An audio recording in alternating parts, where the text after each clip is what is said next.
Assalamualaikum warahmatullahi wabarakatuh. Jadi pada video kita kali ini saya bakal membahas mengenai data dan informasi. Jadi yang pertama yang bakal kita bahas yaitu definisi data dan informasi. Data adalah fakta mentah atau rincian peristiwa yang belum diolah, yang terkadang tidak dapat diterima oleh akal pikiran dari penerima data tersebut. Maka dari itu, data harus diolah terlebih dahulu menjadi informasi untuk dapat diterima oleh penerima. Kemudian, pengertian dari informasi. Informasi adalah hasil pengolahan data yang sudah dapat diterima oleh akal pikiran penerima informasi yang nantinya dapat digunakan untuk pengambilan keputusan. Kemudian kita beralih pada jenis-jenis data. Yang pertama berdasarkan cara memperolehnya. Nah, yang contohnya itu data primer. Data primer ialah data yang diperoleh dan dikumpulkan langsung dari objektif yang diteliti, seperti wawancara yang dilakukan oleh peneliti, hasil observasi lapangan, dan data mengenai informan. Kemudian yang kedua adalah data sekunder. Data sekunder adalah data yang didapat dari pihak atau sumber lain yang telah ada. Data yang telah ada berupa grafik, tabel, diagram, dan tulisan dari peneliti sebelumnya. Kemudian jenis data berdasarkan sifatnya. Yang pertama adalah data kualitatif.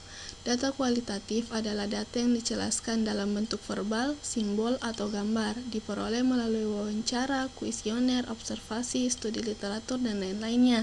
Nah, data kualitatif ini juga bersifat subjektif. Kemudian yang kedua adalah data kuantitatif. Data kuantitatif adalah data yang diperoleh setelah melakukan survei untuk mendapatkan informasi berupa angka. Data kuantitatif sendiri bersifat objektif. Kemudian jenis yang ketiga adalah jenis data berdasarkan sumbernya. Yang pertama, data internal. Data internal merupakan data yang didapatkan langsung dari suatu organisasi atau tempat dilakukannya penelitian. Dan data eksternal merupakan data yang diperoleh dari luar lingkup kerja kita. Contohnya, data kependudukan yang dikeluarkan oleh BPS, data penjualan dari perusahaan. Kemudian keuntungan menggunakan database dalam mengelola suatu sistem informasi. Yang pertama adalah duplikasi data dapat diminimalkan.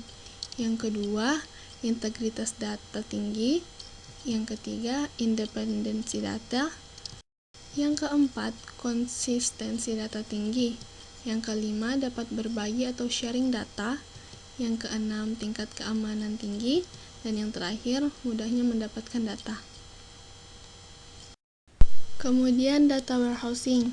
Jadi data warehouse adalah penyimpanan elektronik dalam jumlah besar informasi dengan bisnis yang dirancang untuk pertanyaan dan analisis.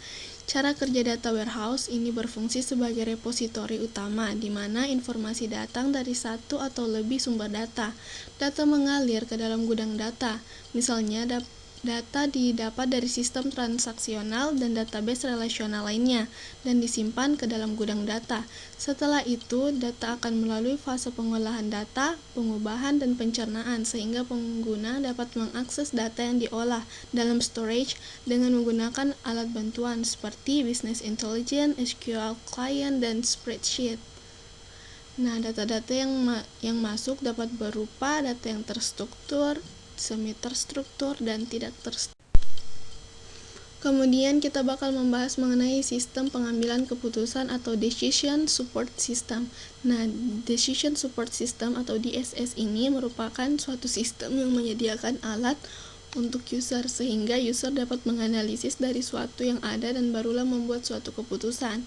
Keputusan ini dapat diambil untuk strategi jangka panjang maupun pendek, baik untuk pengembangan bisnis maupun kebijakan-kebijakan yang harus diambil dalam waktu yang singkat. 3 hal yang dibutuhkan untuk membangun DSS yaitu data internal yang ada harus terintegrasi antara yang satu dengan yang lain.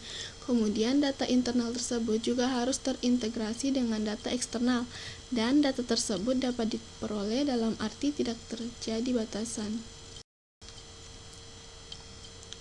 Ya, sekian dari saya. Apabila ada kesalahan mohon dimaafkan dan dikoreksi. Saya juga masih belajar dalam menyempurnakannya. Semoga ilmu dapat bermanfaat bagi saya maupun orang lain.